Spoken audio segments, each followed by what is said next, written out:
Welcome to the iKnowBadeaux podcast.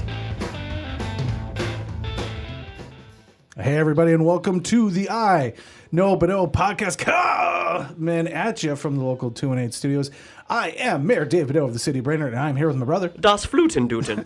Jeez. Well, see you later. Yeah, I'm moving on from you over to the Councilman Gabe Johnson. Dave, how's it going? It's going well. What do you know, sir? Well, I know a little youth hockey update.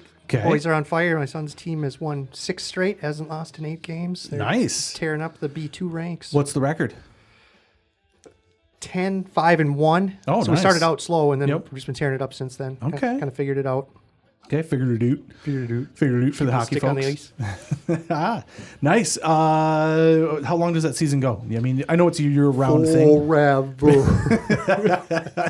I think March, regular season goes through March. We played Okay. 30. We have 35 regular season games scheduled. Okay. And so with basketball, I know, they do a bunch of tournaments after their just, kind of season goes or whatever. And then there's the state actually has an association that puts on tournaments then. Do you guys go into that type of realm? Yeah, we have a home tournament. We have our district tournament. And then we go to one that I'm really looking forward to is Squirts International in Fargo. Okay. And that's teams from across the continent Nice. descend on Fargo for that Nice. weekend. And I mean, you say across the continent, but it's Minnesota, Canada. You get a little Boston maybe. a little Las Vegas last year. Oh, really? And some Washington. I suppose. Yeah. I bet hockey's catching on over there in Vegas. Yeah. You get a lot of families that kind of travel around as well now.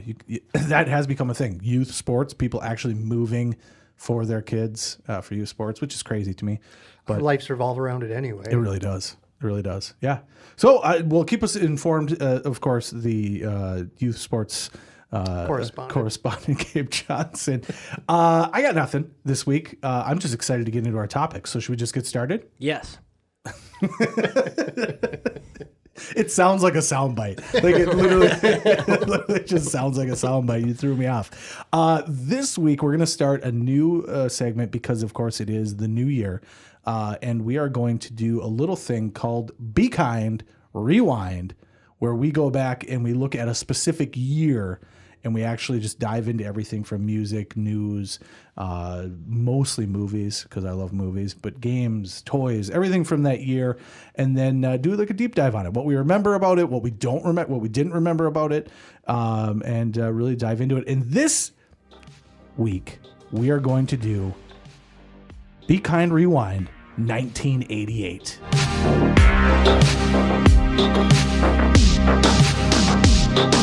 Why 1988? I have this thing. I was telling Gabe this before we started. Everyone always looks at the decades and says like, oh, it's the 80s, 80 to 89. But decades, no. 1983 is closer to 1977 than it is to 1989 in terms of pop culture, movies, just the lexicon of what we're doing, who we are as a society. Specifically, yeah, and maybe 82. 82 and 77, same year in my eyes. 88 is a great year because it's my favorite time of all time is 1987 to 1992. That is my favorite time for him ever, mainly just because that's when I was a kid and that's when I remember all the cool stuff that you were just allowed to be cool and just allowed to have awesome stuff. You could actually just sit down and play with a Batman toy and just have fun as a kid. So 88's a great year. Looking back on 88, did you not see anything that told you that 88 is a phenomenal year? No. I'm great. I'm so glad to have Scott on board. So glad to have Scott on board. I was one. Yeah. There was looks like there's some decent movies. Music. Good Lord. Yeah. Awful. God awful. What a bad time to enjoy rhythm and melodies. So let's go ahead and just get right into it then. I think music is the place to start. Anytime you start talking about any year, music is the place to start because it's the soundtrack of your lives, what's going on in the background, what's going on in commercials, television, in movies, everything. It permeates everything. However, let's just be honest that the way that media works right now and the way that our own stuff works is we can't play any of the music because we'll get hit with copyright strikes. And so it's tough to talk about music without actually playing it. So we're going to move quickly through music, but let's go. Let's hear it. Since you're going to bash on it and you're 1 year old, talk about it. Give me the music. There is one song for sure that I saw that is a great song that was released in 1987, and that is "Where Is My Mind" by the Pixies. Okay, all right. Good album. Okay. Only good album that year. Well, Gabe, you had said that you had a list of bands that were formed. Yeah, I looked back to 1988, and I concur with Scott. I mean, there were a lot of great bands that released albums that year, but it wasn't their best work. No. It wasn't their best work. No, it definitely wasn't. It wasn't a very good year. So I looked at what bands formed that year, and there were actually a lot of very good bands that formed in 1988. Okay. Bands that I enjoyed in the 90s, the better decade. So I got here's some bands that formed in 1988. 311, Sublime, Really? Cypress Hill, 9 Inch Nails, Tad, The Smashing Pumpkins, Tad. What's Tad? and of course, He has a brother named Tad. That's the reason he even said and that. of course, the Crash Test Dummies. Hey, all right, I take everything back.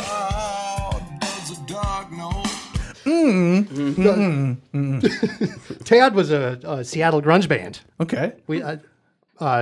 Keith Larson had their album back in the day when he discovered them. He bought it because my brother's name is Tad. So we had a Tad. The album was The Inhaler. Oh, that's awesome. So Sublime doesn't surprise me, obviously. They were done, early in the 90s. Yeah. So that one doesn't surprise me. But 311 really surprises me. A little bit. Yeah. I think of 311 as late 90s.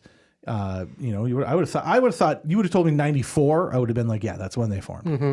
Interesting. That's crazy. I think you both are crazy. Music in 1988 was phenomenal because I got 3 songs that we just got to talk about because I love them. The first is obviously "Sweet Child of Mine." You guys are out of your fucking minds. "Sweet Child of Mine" is my go-to karaoke song. The go-to karaoke Really? song. I love proving that I can hit that high note. You do that over "Welcome to the Jungle." Yes, both good. Okay. Both good. But "Sweet Child of Mine" has that part at the end where you just yeah, you just open up your throat and just shake your head. It's amazing. It's phenomenal. You can't go wrong. The other song that popped up on here, and I'm just going to talk about it because I loved it, and I had no idea that this was the name of the band, but that Wild Wild West song. Wild Wild West. The Will Smith song? No. The 80s song. Oh, yeah. Living in the wild, wild west. That was in 88? Yeah. Oh, yeah. well, I take everything I said. Yeah, see, waiting on the 90s. He says, living in the 80s, waiting on the 90s. Living in the Wild Wild West. Evidently the name of that group, Escape Club. You couldn't have paid me enough money to figure out that was the name of that band. But that reminds me of roller skating.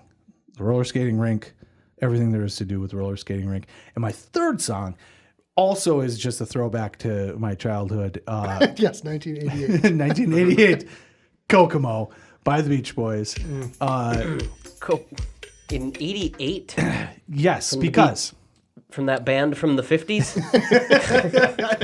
what you may be forgetting because you were 1 year old, huge resurgence of the Beach Boys in the 80s. My next door neighbor and I used to jam out in his dad's Winnebago to the Beach Boys. And I have no idea how we didn't just kill the battery in that thing. Like every time they went camping, I guarantee that battery was dead because we would just sit in that thing and listen to the Beach Boys. But huge resurgence because of Full House and because of Jesse Kostopoulos or whatever the hell they called him on that. Huge Beach Boys fan. He was an Elvis fan. He was, but if you remember, he was always going and playing with the Beach Boys. I think at the end of that series, he actually goes and tours with the Beach Boys. It's actually like a part of the story arc of it. John Stamos? John Stamos. Uncle Jesse. Yes. John Stamos himself did not. I don't, and maybe. I was 6. Maybe. But Uncle Jesse, went and toured with them, and as a bongo player, I believe. Oh yeah, I might as well do the maracas. Yeah, they definitely needed it. Well, they definitely needed it for Kokomo. But Kokomo was the song that I remember. We were in. It must have been first grade by this time. But we had to run laps to start the beginning of every gym class, and he'd put on songs, and every single gym class that I remember, it was Kokomo. That's the song we wanted to hear. So that is the song of running in circles as a child for me. So, and the other one that we got to throw out Getting Rickrolled by Rick Astley. Mm-hmm. That was released end of '87, but topped the charts in '88, and we're never going to give it up. And I'm okay with playing that one on here because if we get copyright striked for that, come on, you're shutting down the whole internet at that point. There's actually, I think Vice, the news organization thing that's failing and going to very soon be gone. Did they write a story about our father? Maybe, probably. We don't talk about that. We don't want people to know.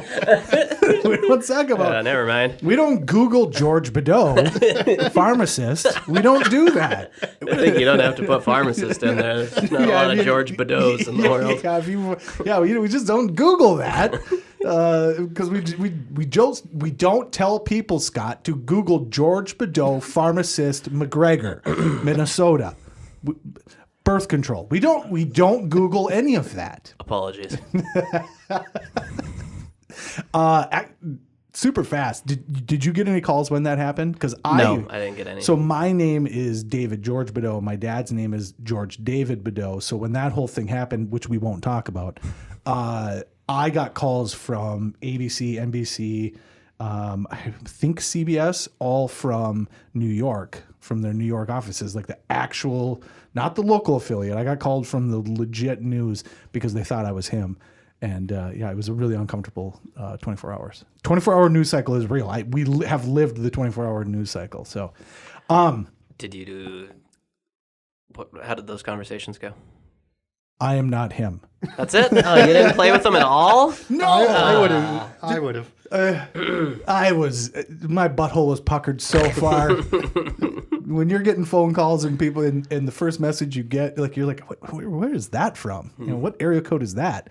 And then you answer the first one. And you're like, no, that's not me. Do you know him?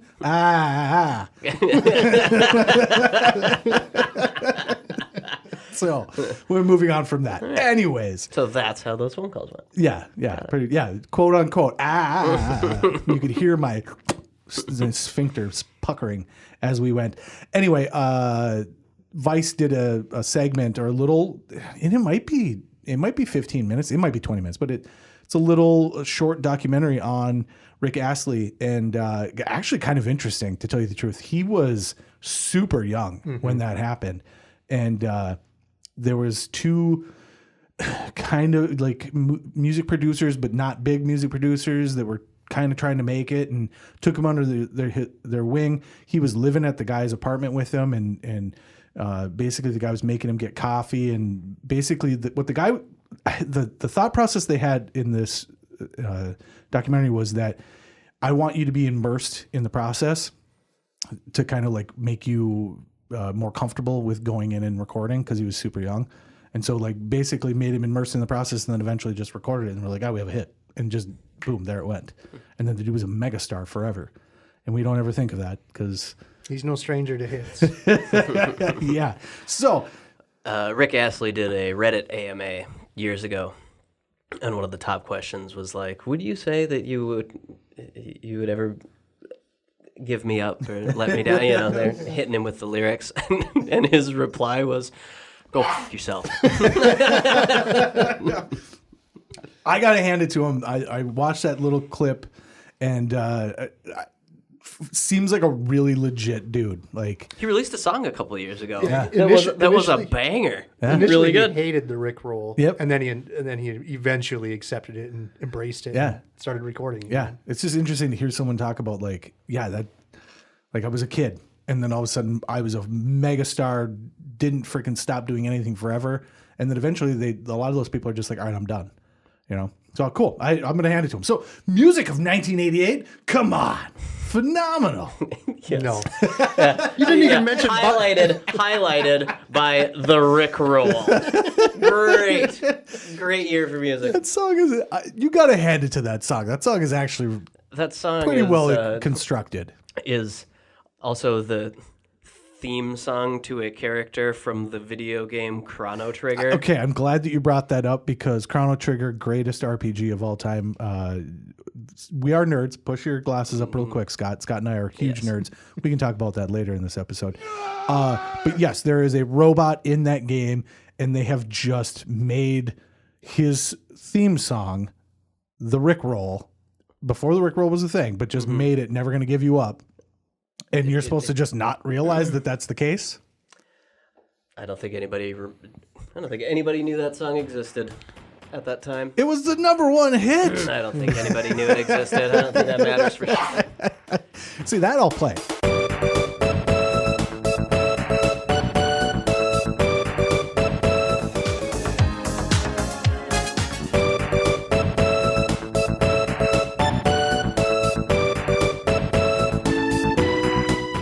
Literally the exact same. I appreciate that reference because that is 100% the case. All right, let's move on.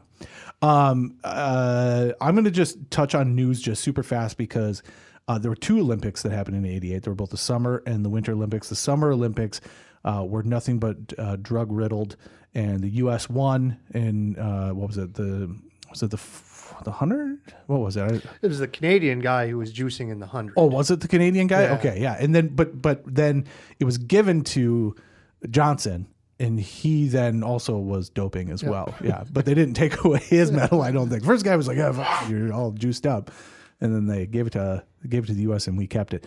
But the Winter Olympics, I believe that were in Calgary. 2 things of note.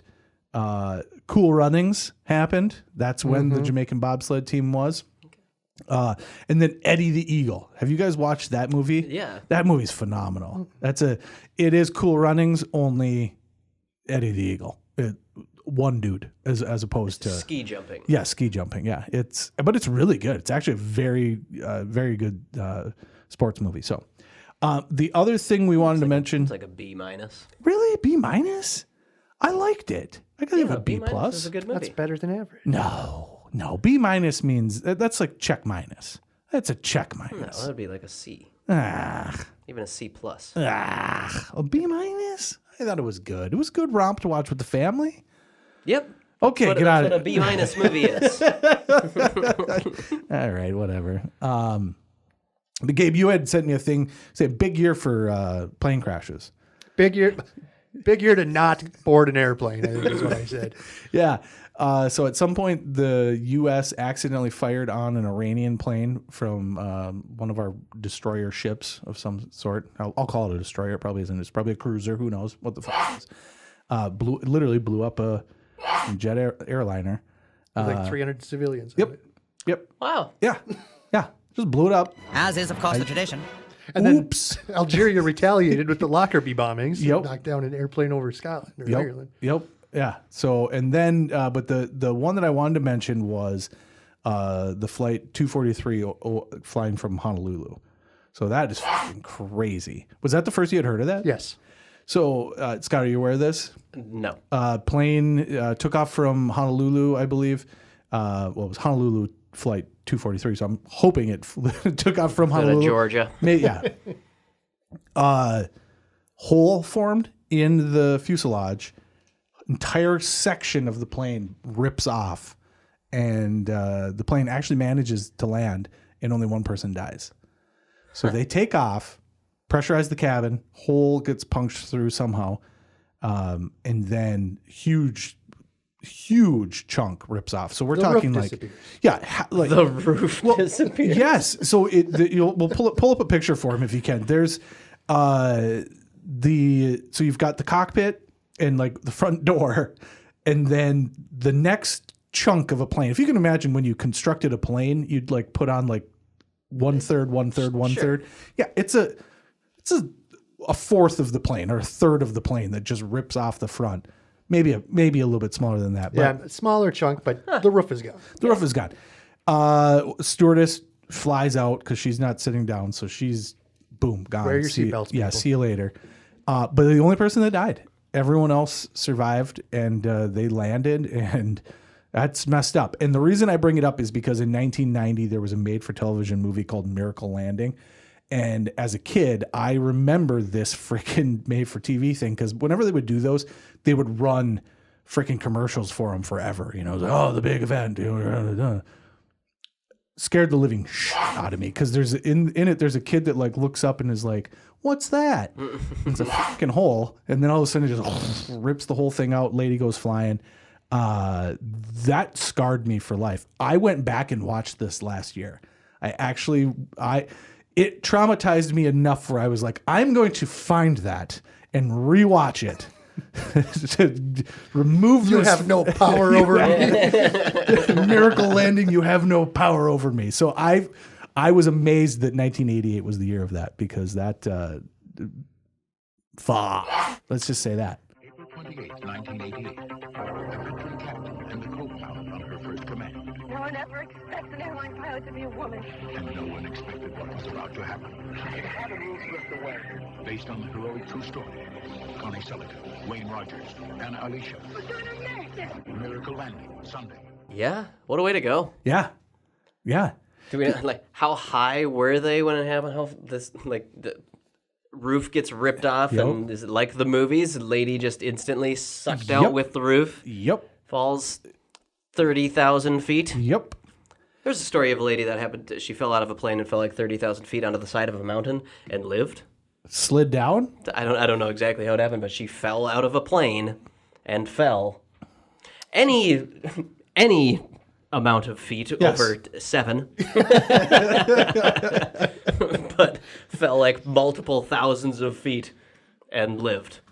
That's freaking crazy. So I have said this before that there's a difference between men and women. Like men and women, when they're in situations, react differently. Whenever any man gets onto an airplane or into a vehicle or anything, they start assessing the situation. Oh, yeah. And immediately you are figuring out, if this goes south, what I will do. And it's always something completely ridiculous. But I'm assuming that this is exactly what she did. She grabbed a chunk of that fuselage and freaking She surfed. got it under her feet and freaking tailspinned that baby down and landed right on the freaking slope. Took herself right down to the ground. Yeah. When the hell did that happen? I do not know. Not 1980. Yes, no, not in 1988. We'll come back to that one and whenever the hell that happened. I hope to God that when she got down, she did the black sheep. The hell was that all about? What in the hell was that all about? I don't believe it was a gentle landing by any means. I don't- imagine she was in a bit of pain. I don't know how much longer after the impact okay. she survived. Oh, so every bone in her body broke? Probably. Okay. Yeah, well, that's not as fun. Bet she wishes she would have surfed down that freaking Yeah, fuselage. probably. She should have been a man and assessed the situation. All right. So speaking of television and whatnot, Scott, television, 1988, go. A couple of big debuts. Yeah. One, whose line is it anyway? Oh, really? Debuted in 1988. Interesting. The British version? yeah. British version. Interesting. Wow. It never, because that's 1980 or 1998 in the U.S. Something like that. Yeah, that couldn't have come out much before that because that would have been Drew Carey right after the Drew Carey show, right towards the would have been about probably middle of Drew Carey shows when they started doing that here in the U.S. Interesting. Yes. Okay, all right. Whose line is it anyway? It's probably one of my favorite shows ever. A couple times a year, I'll find myself just in a hole on YouTube just watching old Whose Line clips. Haven't watched much because they're still doing it. Oh, on really? On the CW, I think. Like Aisha Tyler is the host. I think the first couple of seasons it was a little weird, and I think since they've maybe like gotten comfortable with each other. Okay. I don't know. I haven't actually much of it. I have seen Of your favorite show. Yeah. Well, the American version from the late 90s. Yes. Mm-hmm. Specifically because of what's his name? Who am I? The tall dude. Colin Mockery, Yes. Ryan Stiles, Ryan Drew Stiles, Carey, yes. Wayne Brady, Ryan Stiles. Greg Proops. Ryan Stiles. There's great clips of that where, because they would do the hoedown. Mm-hmm. So at the end, they would always like pick a category of a song and then do a dance to it or whatever. And Ryan Stiles gets so irritated with Drew Carey. Yes. Because Drew Carey just fumbles through. He barely gets the words out. And you have to rhyme with the person singing ahead of you. And so he has no idea what Drew Carey actually said. And it comes to his part in the song and he just goes, nah, nah, nah, nah, nah. And the whole crew the whole production stops. Yep. Because nobody can hold it together. Yep. Then there's the ones where he goes off about the hoedown and where he just, because he's so tired of doing it. If I have to do another hoedown, I'll slit my fucking wrists. I can't put that on TV. It's great. All right, another show. Mystery Science Theater 3000. That's the one I was expecting from you. So you are a huge Mystery Science Theater fan. Yes. Always been one of my favorite shows. I think I saw it for the first time at a friend's house when I was like 8 or 9. I'm like, what is this? Whole new perspective on movies and TV shows and production in general. Yep. And I think that probably started my love for tropes. Okay. Of just like playing on the fact that this is a movie or a TV show. Just like making fun of the way, I don't know. Yeah. Making fun of itself and of the production itself. Yeah. And like, well, of course this is happening because this is a movie and this is what happens in movies. Yes. So, you know. Yeah.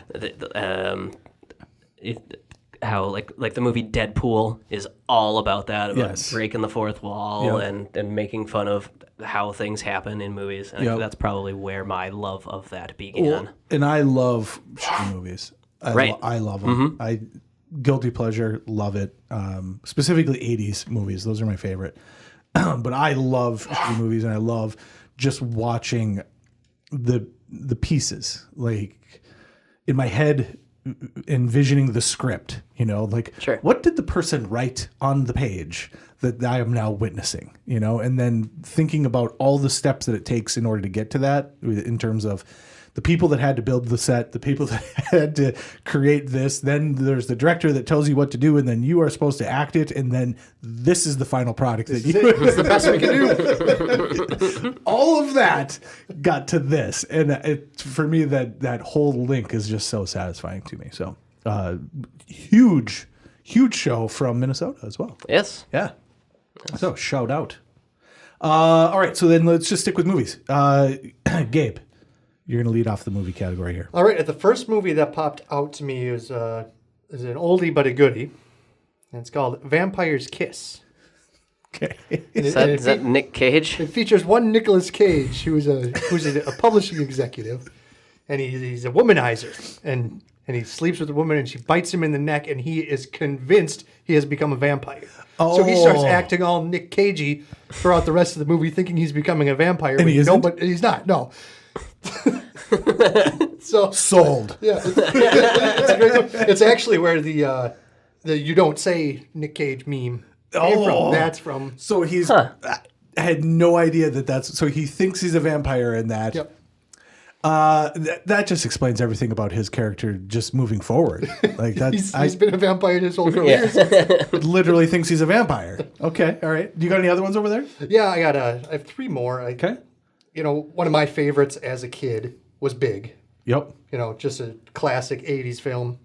Beetlejuice, one of the better films to come out of the 80s. Fantastic. One of the better films. Yep. Yeah. Period. And then I've always loved Coming to America. I mean, Eddie Murphy was excellent. Pretty much everything he did in the 80s was excellent. Coming to America was one of the best.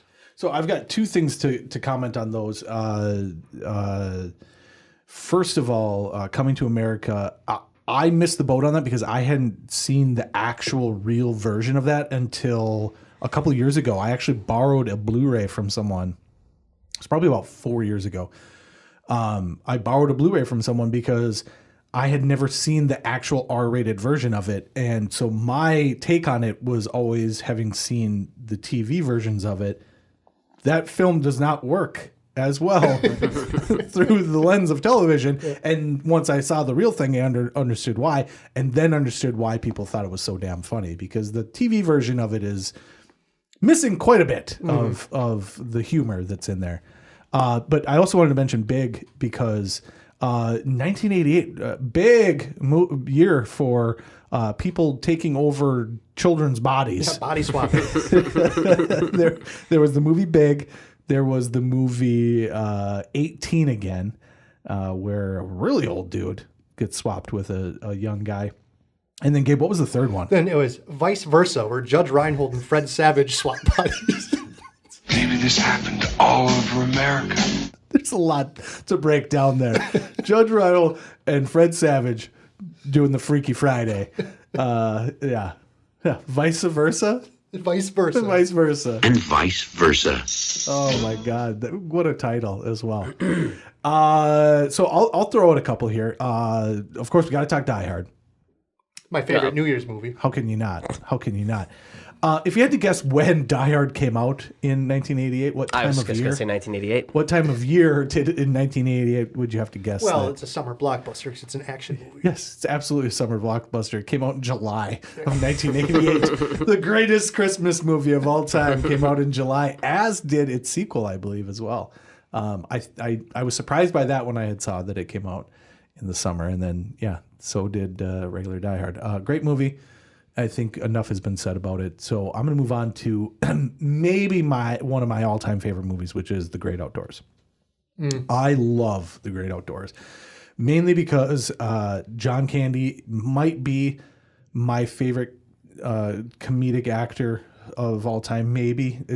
I think there's Bill Murray, there's him, there's obviously Chris Farley. Those are kind of my three big ones that I can't think of a lot of movies they were in that were terrible. There's a couple of them. Each one has a couple that are really terrible, but just the breadth of their work is amazing. And Dan Aykroyd is fantastic. I don't know what it is about that guy. I don't like him as a leading actor, but as the secondary kind of villain, Tommy Boy, we've talked about that. His role in that is amazing. His role in The Great Outdoors is phenomenal. I freaking love it. Just the way he's just constantly talking to him, and the way that he kind of turns his own kids against him. I love that. It's so satisfying. But I wanted to talk about Bloodsport. Yes. Gotta talk Bloodsport. Yes. Gummy bears, caramel. Scott, give me your take on Bloodsport. I don't know. It's okay. Yes. Scott's look on his face. Yes, got to talk about this. Oh, it's okay. It's all right. It's okay. It's all right. No, it's classic an 80s bully beat up movie.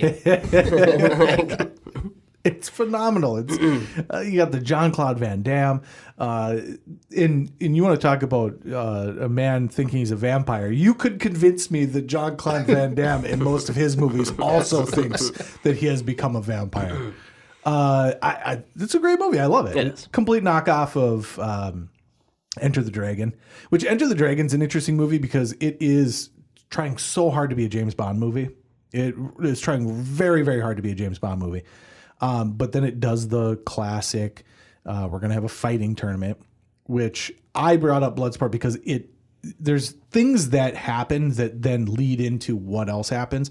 Die Hard is an example of that, right? Die Hard gets made and then every action movie becomes Die Hard after that. Bloodsport comes out and then you have just a flood of those exact same movies that are literally the exact same thing, including... And all of a sudden you got Pit Fighter and Mortal Kombat and all these video games that came out with the exact same. Literally, Mortal Kombat is Bloodsport. Sure. So much as that they made a Mortal Kombat movie that is Bloodsport. Mm-hmm. So I like it. I'm a fan of it. Yeah, Bloodsport, based on a true story. Old Frank, whatever the hell his name is, he really went into these shady Chinese places or Jap, whatever the hell it was. My favorite role in those is always the American that comes with him. You're right. That's the best guy. The buddy that's the American Zangief. That always gets to like the penultimate round with you and then loses out. Right. Let me guess. You lose in the semifinals. Let me guess. And then I beat the guy. Yeah. Very closely beat the guy. Yeah, and you either do or almost die. Yes, die. Yes. Yeah. Tragic. Absolutely tragic event. I mean, you must be avenged. Yes. There's definitely something shady that happens within that fight because you would have won otherwise. We all know you would have won otherwise. Yeah, nobody can't bring pocket sand into fights. This is an organization on the up and up. This underground. I'll say Chinese, but I don't remember for sure which country they're in. Who knows where they're at? But this underground skeevy fight. Skeevy. That's the word I was looking for. Yes. That's the word I was definitely looking for. Scott, you got a movie? The Naked Gun. Oh yes. Oh, yes. Yeah, you're a huge fan of that stuff. Yes. Naked... If it's any indication of the type of things I enjoy, I have picked Whose Line Is It Anyway, Mystery Science Theater 3000, and The Naked Gun. And some would argue you've picked absolute nonsense, like just nonsense through and through. It says a lot about you. 100%. You're also a big fan of Kentucky Fried Movie, I believe. Oh, yeah. All those movies. Naked Gun, Kentucky Fried Movie, Top Secret might be the best out of all of them. Top Secret's pretty good. Airplane. Yep. All the Mel Brooks movies, Spaceballs, and Robin Hood Men in Tights. Again, nonsense. Yeah. Silly. I like silly things. I like to be entertained by my entertainment. Literal nonsense. Gabe, you got another one at all? No, I named the 4 I have. I mean, that's okay because I've got one last one here, and then we'll move on to the last category. Who Framed Roger Rabbit?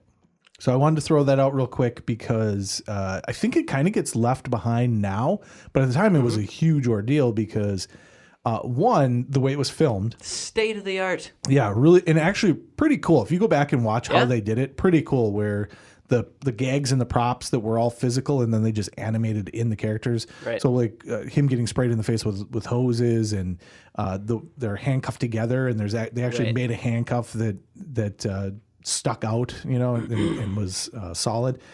Very cool. Or just the car that he drives, really cool how they did that. But that movie is also pretty cool because of the amount of characters that are in it that are from all sorts of different media. All over the place. I watched this for the first time less than a week ago. But I'd seen bits and pieces, or I had maybe seen it when I was younger, but I don't remember anything about it. But I watched it, sat down and watched it a couple of days ago. Really. And I remember thinking that many, many times. They're like, why is Donald Duck and Daffy Duck having a piano off?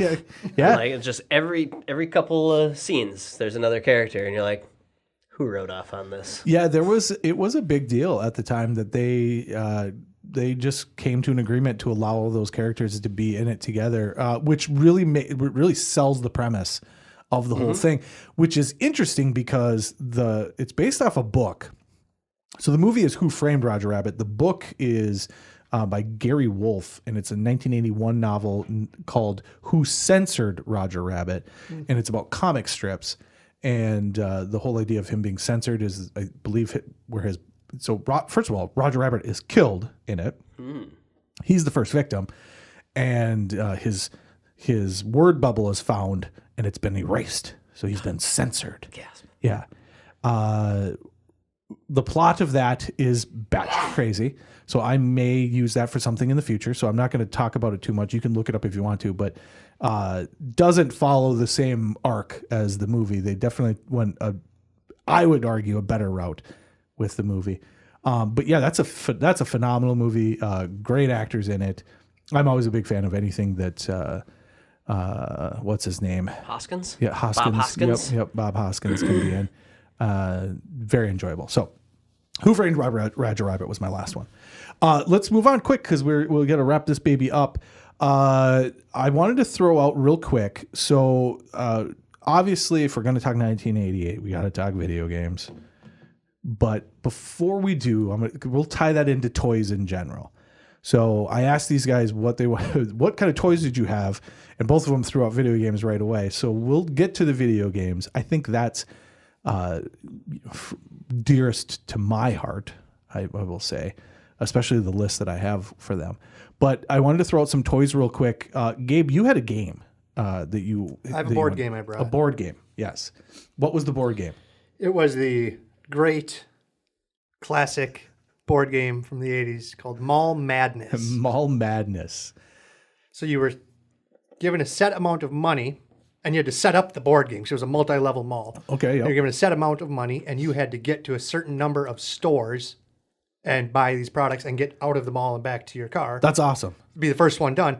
And then we had a later version that had like an automated talking voice. So like every round you'd touch it, you'd be like, oh, there's a sale in the shoe store. That was 1991. Always 1991. They took all of the games and made it into. But it was marketed towards girls, obviously mall themed. My older sister had it, and she only had a bunch of brothers, so we all just played it a bunch growing up, and it was a fun time for all. You could take that and transfer that into so many different things as well. Like you could make a zombie game of that where you got to like go get all your supplies and get out of the mall. Like you could do all sorts of stuff with that that isn't 1980s girl oriented. Yeah. Because I'm sure there's a lot of really fun things. You were buying your poster, your snap bracelet, some scrunchies.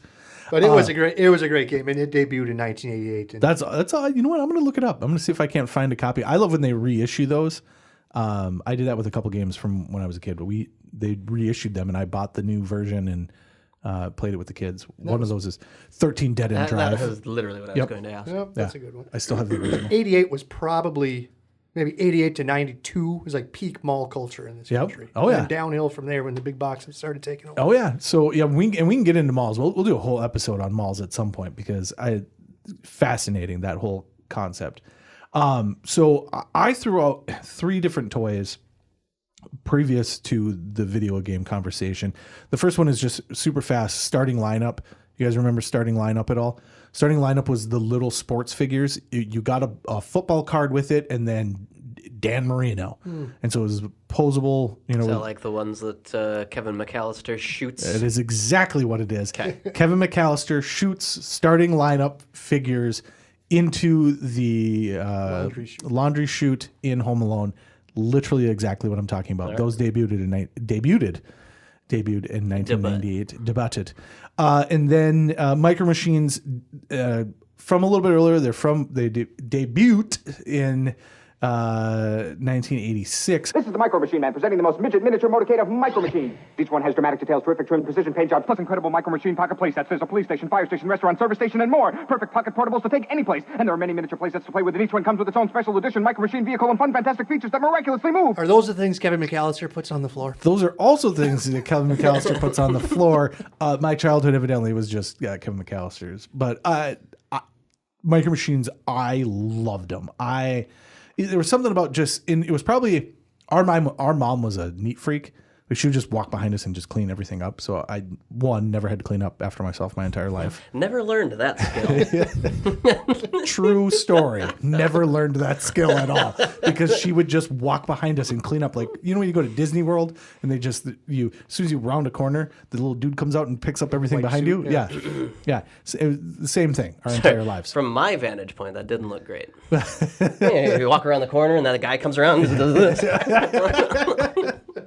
And for those you were sweeping. Yes, for those of you on video, you might see that. Interesting. I was sweeping. I wasn't ejaculating. Anyways, Micro Machines were great, and I think from my own memory of our childhood, our mom probably pushed me into those because they were tiny and you could keep them compact. You don't need Hot Wheels. Here's a Micro Machine. Here's these tiny little ones. Those won't take up a lot of space when I have to clean them up. I can just sweep them over into the... Anyways, loved them. And then 1988 is when the toys for Teenage Mutant Ninja Turtles debuted. Yes. 1987 in December is when they did the launch of the cartoon. Toys didn't come out until the summer of 88. And talking about things that then set the future, Turtles changed cartoons and toys for a decade. Yeah. You know, that's the action figures in general. I think the G.I. Joes. Yep. Even Ghostbusters. Yep. Yeah. Yeah. And Ghostbusters would have been the same year as well. The Ghostbuster toys would have been at the same time. But yeah, the shifting into anamorphic animals, what was the word? Anthropomorphic is the word I'm looking for. Animals, and that just became the thing. You know, you had Cowboys of Moo Mesa. You had I tried to throw out the most obscure one first, and now I'm going to forget all the easy ones. Bucky O'Hare, Battletoads. You had all of that stuff that came out as well. So you can't forget those. So, but let's talk games real quick. We got just a couple minutes. 1988, the number one toy, of course, is... The Nintendo Entertainment Center. Yes, it is. System. Excuse me. Not center. The I don't know what the hell happened. They're just selling kids furniture. The Entertainment Center. Hey, Mom, we've convinced these kids that this is a toy. Just go with it. Go with it. It's an entertainment center, but these kids are going to love it. That's where we put our Nintendo. Our Nintendo Entertainment System went into the Entertainment Center. Yes. Of the basement. Living room. So talk. We got just a couple minutes. Talk about it. About the Nintendo Entertainment Center? Yeah.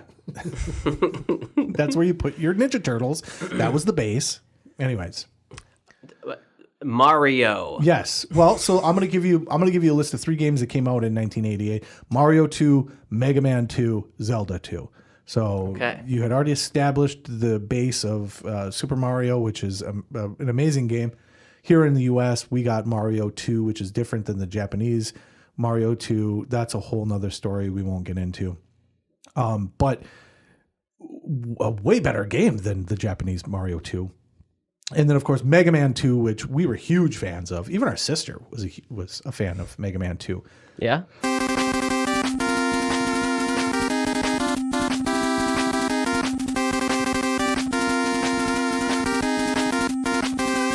So phenomenal games there. Gabe, give me your Nintendo. Let's talk about it. You know, didn't bring a Nintendo game. Okay. Didn't bring a Nintendo. I brought, was actually first debuted on the Apple II. Yes, yeah. Believe it or not. But John Madden Football was released for the first time in 1988 on the Apple II, and it wasn't brought over to Nintendo or Sega till like 91 or 2. Yes, and then you just installed it on your brand new Xbox over Christmas. I did, and it's not as fun as it used to be. Well, now it's overly complicated. It's overly complicated to play, and you can't just hit A to get back to the huddle to pick your play. Since they put so much time in these damn graphics, they force you to watch them in between. Yes. You have to watch the replay every single fucking play.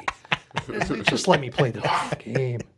Yes, exactly. It's less game now and more simulation. Yes.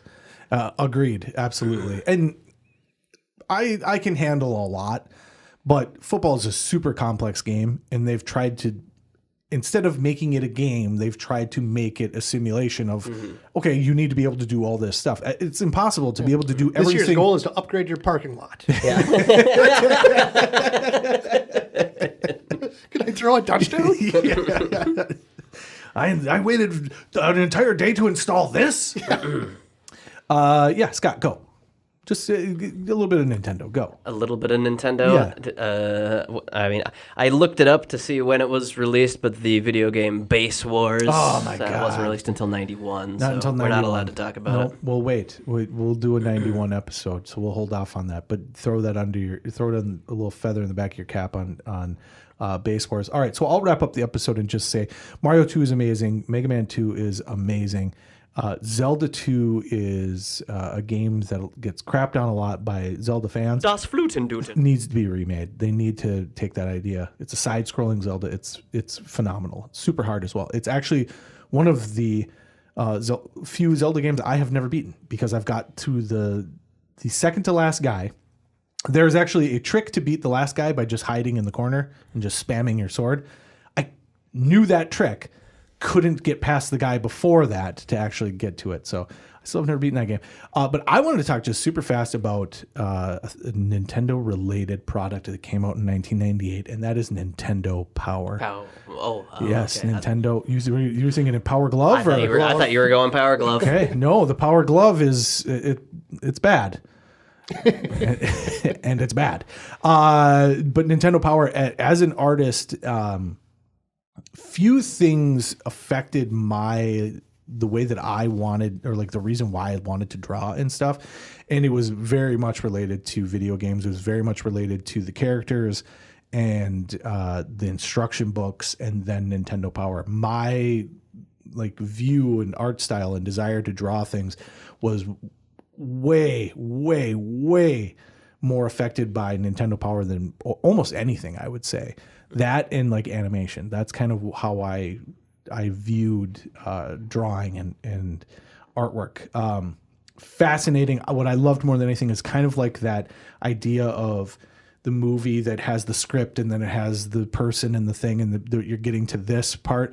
Nintendo Power is interesting to me because there's actually a thing on Twitter now where there's a guy that's going around and collecting the artwork from it, just the artwork. So he has like the sketches and stuff and he's making a little museum of it. Super pissed because he keeps getting all this stuff donated to him. It's like, I just would like to get my hands on a little bit of that. But I love that someone was then tasked with, okay, now draw me this. And it was never good. It was always horrible. But it just had this sketch quality of it, like of being a kid. And like, how would you draw that guy? I find that stuff fascinating. There's a couple of video game cover or video game box art artists that I really am fascinated by because they did a bunch of artwork specifically for like Konami and stuff. And that stuff is really cool. I just find that stuff fascinating and it had a huge effect on me. I loved Nintendo Power and then loved video game magazines in general until probably the mid 2000s. I mean, maybe even 2010, I think when those things started going out. So, but yeah, I freaking loved it. So. Talk about Mega Man covers. Mega Man covers is awesome because the original Mega Man cover is horrific. So Mega Man 1 has, and it is well known as being the worst box art probably ever. Mega Man 2 is much improved, but also just really fucking weird because it doesn't look anything like the actual game. And it's just like dudes in like weird outfits. Like, and there's a guy that like he like reversed. I don't know how to say this. He wrote a description of what's happening on each Mega Man cover. Yep. That just like as though he was telling somebody what he wants them to draw. Yes. And they're just hilarious the way he describes it. And then you go and you look at it, you're like, oh, yeah, no. Yeah. Nail it. Yeah. Got it right. And That's nothing like Mega Man. No, and over in Japan, they had the cartoon of the character. Like in Japan, it was all about making it look like that cartoon character that you're going to play, and they nailed it. Then the U.S., they were like, asked a dude with colored pencils and crayons to draw a picture, and it's weird. Someone I just saw said that artist nailed what AI pictures are right now. Sure. So like if you ask the AI to make that cover, make a video game cover from 1988. That's exactly what it would come up with. But yeah, you're absolutely correct. Those are unbelievable. And again, but I love that. I love the disconnect of. Super cool. Because I will also say the thing, and at some point we're going to do this as a game. Video game manuals used to have the story. The game didn't have the story. The manual would have the story. But what happened is that they would get these games from Japan, and then some dude in a suit that never played a game before would then write the story. So there are some awesome video game stories that have nothing to do with the actual game. It's just some dude was like, I know that guy is his name's Joe Bob. What is that? It's a sandwich. Joe Bob gets a sandwich because I don't know, a turtle. Yeah, so just everything's outsourced. Yes. Like, here's a game. We made the game. We need a story. Yes. You make up a story. Yeah. We need a cover for the game. Just draw something. Go for it. So they did that. They did that with action figures as well too. Like the same thing happened with Transformers. They went and just bought every single transforming robot that they could find in Japan, brought them over, and then handed them to a guy. I believe it was Marvel. Just handed him to a guy and we're like, I need you to write all the backstories to these guys. And so then some dude was just like, oh, this guy's name is Soundwave. It's freaking amazing. So our whole childhood is just absolute nonsense. But I love it. So let's wrap it up. Final thoughts on 1988. It was okay.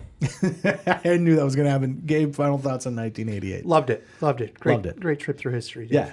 I'm a huge fan of 1988. We're going to do a handful of these throughout the year. I think it's a fun little romp, talking about all the various different things. Obviously, it gives us a chance to talk about our childhood, but it also gives people a chance to relive some stuff.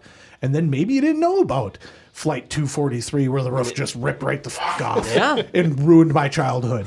Literally scarred me for life until I, as an adult, as a 38-year-old or 39-year-old man, was like, I will find this and I will watch it so it has no control over me anymore. I'm a man! I'm 40! And with that, we're done.